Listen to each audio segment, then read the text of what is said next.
Hello everybody, welcome to the channel SRS. This is Sumit Roy and we'll study digital electronics in that combinational logic and in that full adder, that is serial adder, 4-bit full adder, serial adder. And the next class we'll study parallel adder. So there are some drawbacks in serial adder, we'll see.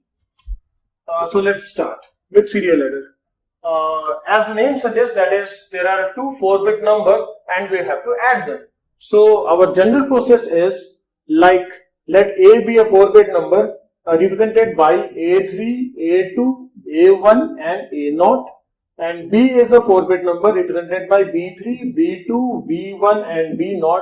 Now if we have to add the two numbers, then let's see in with the carry in, we'll add this plus this plus this. As per our earlier lecture, we can add 3 bits. So Cin plus A0 plus B0 will get S0 and C1 as carry. And the C1 is utilized as carry, will get C1 plus A1 plus B1 will get S1 and C2 as carry. Similarly, C2 will yield us S2 and C3, and C3 will lead us S3 and C out. C out will come down directly and will get the required outcome. So this is the number we are looking for. Now if we are having the number, what is the problem in this is we have to add these 3 numbers and get the result, and C1 is the outcome of this addition and C1 is utilized in the next addition. So that is the delay part, and I'll emphasize more in this by the help of the diagram. So let us see in the diagram. I'll draw it like this. That is, let this be A.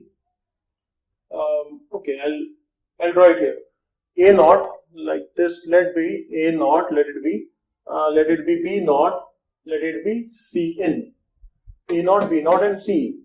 So this is a full adder circuit as read earlier. Full adder circuit, whole 3-bit adder. So we'll get sum and we'll get carry. C1. This is S0, and in the next part what we are having is, it is also full adder. This is A1 and this is B0 and this is C1 as carry, and we'll get S1 and C2. Similarly, again C2 is utilized. This is A2 and this is B2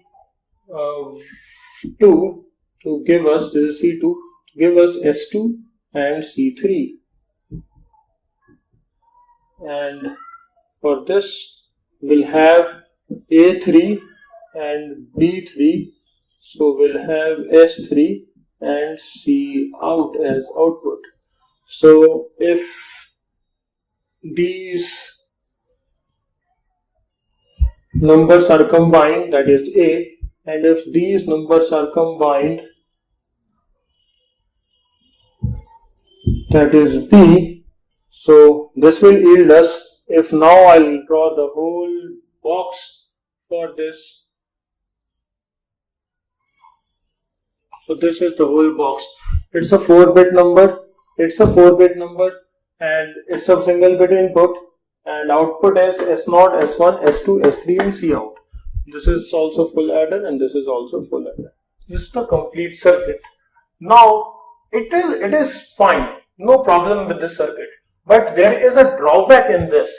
What is the drawback is, if we are having already A3, A2, A1, A0, B3, B2, B1, B0, we'll give the input and we'll add it up.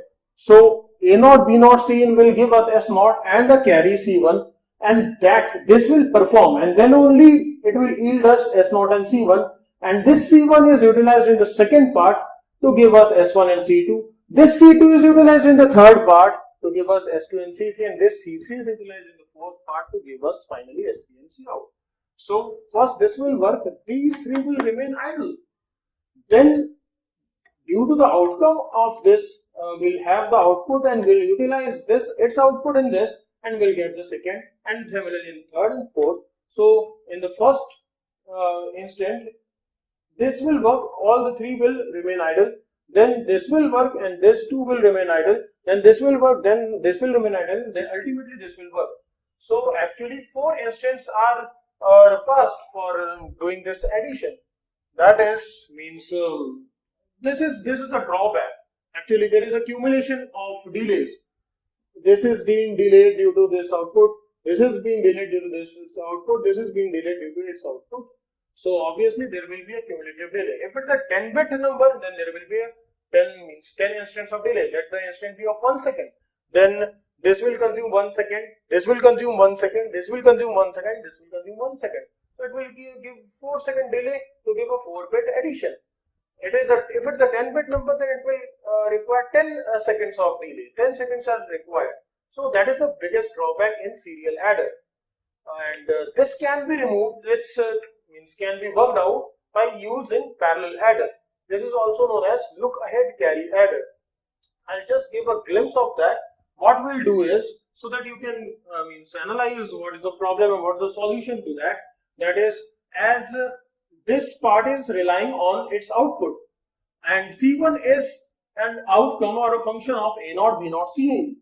So instead of C1 given by this, there is another logic, that is why we have to wait for this to perform. If we can develop C1 by our own and not depend on this, then it's fine. Similarly, this C2 is dependent on A1, B1 and C1. That is A1, B1, A0, B0 and Cin. So instead of relying on this to produce C2, we can produce C2 on our own. Similarly, we can produce C3 on our own. We will not rely on these circuits to give us, because ultimately they are functions of this, and this. So we'll use another circuit to produce C1, C2 and C3, and in one instant only we can get the output. So that is actually parallel adder. That is also known as look ahead carry adder. I'll properly emphasize on the next class. Till then, goodbye, and subscribe if you like, and comment, share, and if there is any doubt, I'll try to answer all of them. Till then, goodbye.